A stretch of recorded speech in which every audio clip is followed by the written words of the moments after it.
مولا کائنات کی بات کر رہے ہیں، حضرت علی کرم اللہ وجہ کی بات کر رہے ہیں، ان کا 20 رمضان کی بات کر رہے ہیں، تو ندا 20 رمضان پہ ایک اور بھی واقعہ ہوا تھا اسلام میں ہمارے، اور وہ واقعہ تھا فتح مکہ کا۔ ڈاکٹر صاحب میرے ساتھ موجود ہیں ہمارے ساتھ، تو میں ڈاکٹر صاحب سے سوال کرنا چاہوں گا، سر سن 8 ہجری میں 20 رمضان مبارک کو فتح مکہ ہوا، اور اس میں ہمارے نبی نے کہا اپنے خانہ کعبہ کے سامنے کھڑے ہو کے کہ اب تم پہ کوئی گرفت نہیں ہے، تم آزاد ہو۔ اس پہ کوئی روشنی ڈالیں گے سر؟ بہت شکریہ امیر قریشی صاحب۔ دیکھیں آج کا دن سب سے پہلے تو یہ 19، 20 اور 21 رمضان کو سب جانتے ہیں مولا کائنات امیر المومنین حضرت علی علیہ السلام کے شہادت کے ایام کے حوالے سے زیادہ منائے جاتے ہیں۔ لیکن ایک واقعہ جو فتح مکہ کا ہے وہ بھی در حقیقت مولا کائنات کے ہی تاریخ کا حصہ بھی ہے، مولا کائنات کے ہی حوالے سے فتح مکہ ہے۔ بے شک بے شک۔ جب ہم فتح مکہ کی بات کرتے ہیں تو یہ ایک تسلسل ہے فتح کا، ایسے ہی ہے جو کہاں سے شروع ہوا ہے۔ سب سے پہلے جو بدر ہوئی ہے، جنگ بدر، اس میں فتح یابی ہوئی ہے، تینوں شیبہ، ولید اور عتبہ، وہ تینوں مولا کائنات اور امیر حمزہ اور تینوں نے طے کیا۔ پھر اس کے بعد احد ہوتی ہے۔ احد کے اندر بھی جب ایک افراتفری مچی اور وہ پہاڑی کے اوپر سے بعض جو افراد جہاں حضور صلی اللہ علیہ کائنات نے متعین کیا تھا وہاں سے ہٹ گئے، تو ایک جنگ جو ہے اس کا پاسا پلٹنے لگا، لیکن مولا کائنات نے اس کو بھی فتح حاصل کی۔ احد کے بعد پھر آ جاتی ہے خندق۔ خندق کے اندر تو ٹوٹل کام ہی صرف ایک شخصیت کا ہے، وہ عمر ابن عبدود کا صفایا کرنا ہے، اور وہ کل ایمان جا رہا ہے کل کفر کے مقابلے پر، یہ حضور صلی اللہ علیہ کائنات فرماتے ہیں۔ تو خندق تو ایسا ہے کہ کل ایمان نے کل کفر کا خاتمہ کر دیا، تو مولا کائنات ہی پھر فاتح ہیں۔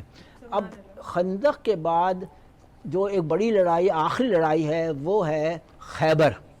خیبر ایک ایسی جنگ ہے جو بہت اہمیت کی حامل کئی وجوہات کی بنا پر ہے۔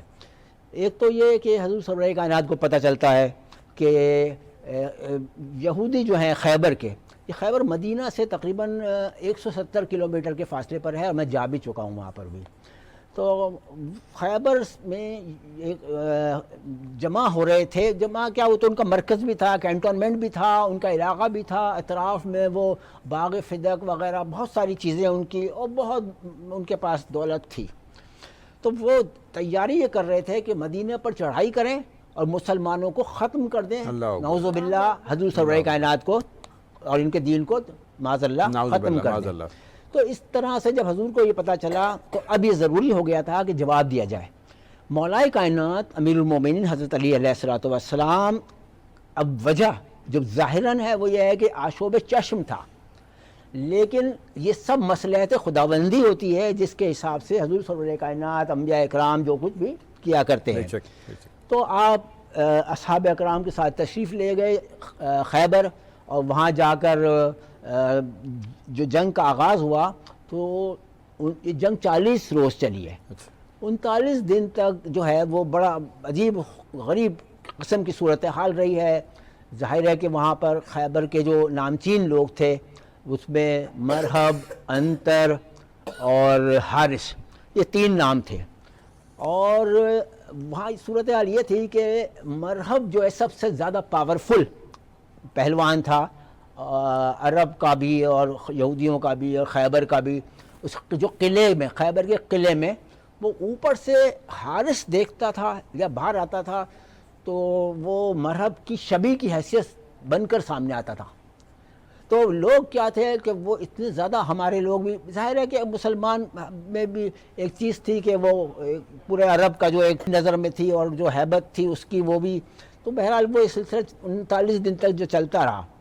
پھر 39ویں دن جب یہ صورتحال ہو گئی تو حضور نے فرمایا کہ کل میں علم اس کو دوں گا جو کرار ہے، غیر فرار ہے، سبحان اللہ، جو فتح کے بغیر نہیں لوٹے گا۔ بے شک بے شک۔ اب صورتحال یہ ہے کہ خیبر کے اندر مرحب، انتر اور حارث یہ نامچین پہلوان ہیں، تینوں بھائی ہیں، اور مرحب کا تو بہت ہی بڑا نام ہے عرب کے سرزمین پر۔ تو اب حضور صلی اللہ علیہ کائنات نے کہا کہ کل میں علم اس کو دوں گا جو کرار ہے، غیر فرار ہے، سبحان اور اللہ، وہ فتح کے بغیر واپس نہیں بے لوٹے شک بے شک۔ جس جنگ میں بھی آپ جاتے تھے، مقابل جو بھی آتا تھا اس کو آفر کرتے تھے پہلے کہ دیکھو یا تو تم پہلی چیز یہ ہے کہ ایمان لے آؤ. سبحان اللہ. ہمارا ضروری نہیں ہے کہ مارنا ہی ہم کام ہے. ہمارا کام دین پھیلانا, مذہب پھیلانا, اسلام پھیلانا ہے. تو دوسری بات انہوں نے کہا اگر نہیں مانتے ہو تو پھر سنو, تمہیں ہم موقع دے رہے ہیں, تم جاؤ, بھاگ جاؤ, تمہیں ہم نہیں مارتے. اگر عربوں میں بھاگ جانا بہت ہی, یعنی وہ ایک مثل تھی کہ عورتیں تانا دیں گی کہ یہ تو کیسا ہے, بزدل ہے, بزدل ہے. اس سے زیادہ مر جانا پسند کرتے تھے. یہ سمجھتے تھے کہ ہمیں تانا ملے گا, تو وہ بھاگتے نہیں تھے. تو بولا اچھا بھاگتے نہیں ہو تو پھر پہلے تم وار کرو, ہم پھر تمہیں جواب دیں گے, ہم کسی پہ پہلے وار نہیں کرتے. اچھا مولا علی نے پھر وہ دیکھا مرب آیا ہے, 2 تلواریں, 2 زرہ, 2 خود, سب چیزیں 2, تو یہ مرب ایک کیسے؟ آپ نے کہا ٹھیک ہے اس کو بھی 2 کرنا ہے. سبحان اللہ. اس طرح سے خیبر بھی فتح ہو گیا. اور حضور نے فرمایا تھا جو سب سے پہلے مجھے خبر دے گا میں اس کے لیے جنت کی بشارت دیتا ہوں. تو لوگ انتظار میں تھے کہ یہ فتح ہوگی تو ہم خبر دیں گے, لیکن صحابی رسول سبھی, اور پھر جا کے فتح کی خبر بھی دی مولا علی علیہ السلام کے فتح کیے حضور کو. پھر وہ خیبر بھی اس طرح سے تمام ہوا. اور خیبر کے بعد غنائم بھی بہت حاصل ہوئے ہیں, اور مال فے بھی جو بغیر لڑے بھی ملا ہے. تو وہ ایک الگ ٹاپک ہے. اچھا اس کے بعد اب وقت آتا ہے سن 8 ہجری, فتح مکہ, جبکہ حضور سرور کائنات صحابہ اکرام کو, سب اپنے گھر والوں کو, سب کو لے کے وہاں نکلتے ہیں اور مکے کے باہر ایک پڑاؤ ڈالتے ہیں. سبحان اللہ. وہاں پر کفار مکہ کا جو سردار ہے وہ دیکھتا ہے کہ یہ تو لاہو لشکر, اچھا تاریخ پوری گزرتی چلی گئی ہے, بالکل بدر کی بھی لے کے بدر سے اور خیبر تک کی, تو وہ سب کی نظروں میں ہے. اب لوگ بے بس ہیں کہ اب ہم مقابلہ آسان نہیں ہے کرنا ان مسلمانوں سے. 10,000 صحابہ کا لشکر. تو اب یہ جو لشکر دیکھا, جو رات کی تاریکی میں پڑاؤ دیکھا, تو ابن عباس سے پوچھا کہ یہ کیا ہے؟ بولا تم نہیں جانتے ہو, یہ محمد مصطفیٰ صلی اللہ علیہ وآلہ وسلم کا لشکر ہے, اللہ اکبر, اور یہ تیار ہے مکے میں داخل ہونے کے لیے. سبحان اللہ. تو وہ خائف ہو گئے اور انہوں نے کہا کہ اب ہم ان سے نہیں لڑیں گے, یعنی سرنڈر کر دیا. اور حضور سرور کائنات, وہی میں نے ابھی بتایا کہ مارنا مقصد نہیں ہوتا تھا, دین پہ عمل کرانا مقصد ہوتا تھا. تو آپ داخل ہوئے مکے میں تو کوئی مزاحمت آپ کو سامنے نہیں ملی, اور آپ نے کھلے دل سے, جیسے کہ پہلے ہی دن سے جب وہ دعوت ذوالعشیرہ, اس کے بعد مکے کی زندگی گزارنا, کبھی بھی کسی کے ساتھ رحمت للعالمین رہے ہمیشہ سے, اور ابھی بھی ہیں, اب بھی رحمتیں ان کی چل رہی ہیں, جاری ہیں. تو وہ انہوں نے وہاں وہی کیا, اپنی رحمت کا وہ کیا, پیش کیا کہ جو یہ مکہ جو ہے اب غیر مسلم کے لیے نہیں ہے رہنے کے لیے. جو کافر ہوگا یہاں, ابھی تک بھی ایسا ہی ہے, کوئی کافر وہاں مکے میں داخل نہیں ہو سکتا. بالکل ایسی ہے. تو وہ اسی دن یہ بات طے پا گئی تھی جو آج تک ہے, اور کہا کہ یہاں کوئی کافر نہیں رہ سکتا. تو اب لوگوں نے کہا ہم ایمان لے آتے ہیں, مسلمان ہو جاتے ہیں. تو اب وہ لوگ سب کے سب جو باقی بچے تھے مکے والے, وہ بھی مسلمان ہو گئے.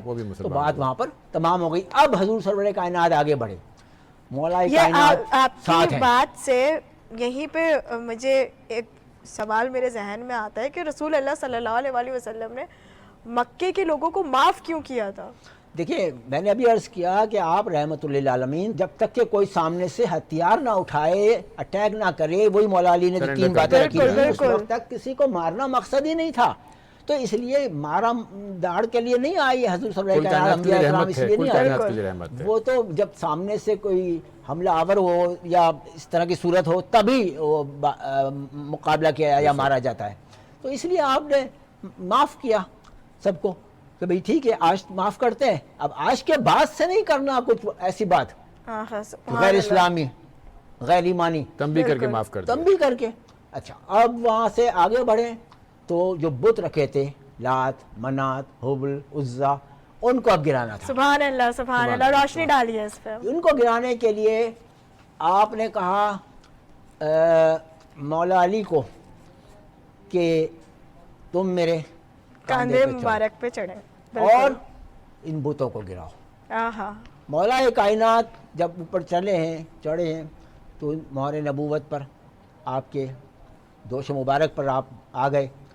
آپ کا کہنا یہ ہے مولا علی کا کہ میں نے اپنے آپ کو اتنا بلند دیکھا سبحان اللہ. کہ میں ایسے عرش کو چھو لوں. بالکل بے شک سبحان یعنی اللہ. حضور سرور کائنات کی بلندی شخصیت بالکل. اس مقام پر ہے. سبحان اللہ. اور پھر اس کے بعد وہ بت گرا دیے گئے, آہا سبحان اللہ. خانہ کعبہ بالکل. بتوں سے پاک ہو گیا. پاک کر دیا گیا. اس طرح سے فتح مکہ میں نے شارٹ کر کے بات کر لی ہے کیونکہ ابھی تفصیل بہت ہے ان میں, بالکل. اور کچھ باتیں میرے خیال اور بھی ہوں گی. بالکل. اسی کے ساتھ ساتھ ہی ایک اور بات میرے ذہن میں آتی ہے کہ جب مولا علی نے حضرت محمد صلی اللہ علیہ وآلہ وسلم سے کہا کہ محمد صلی اللہ علیہ وسلم آپ میرے کاندھے مبارک کے اوپر کھڑے ہو, تو انہوں نے محمد صلی اللہ علیہ وآلہ وسلم نے مولا علی علیہ السلام سے عرض کیا کہ اے علی تم نبوت کا بوجھ نہیں اٹھا سکتے. خود مولا علی نے کہا کہ میں نبوت کا بوجھ نہ اٹھا سکوں گا. بالکل بالکل. تو وہ کہا اچھا تم میرے کاندھے پہ چھوڑو. بالکل سبحان اللہ سبحان اللہ. اور جہاں مولا علی علیہ السلام کی پیدائش ہوئی آخر کار اسے بھی فتح کر لیا گیا.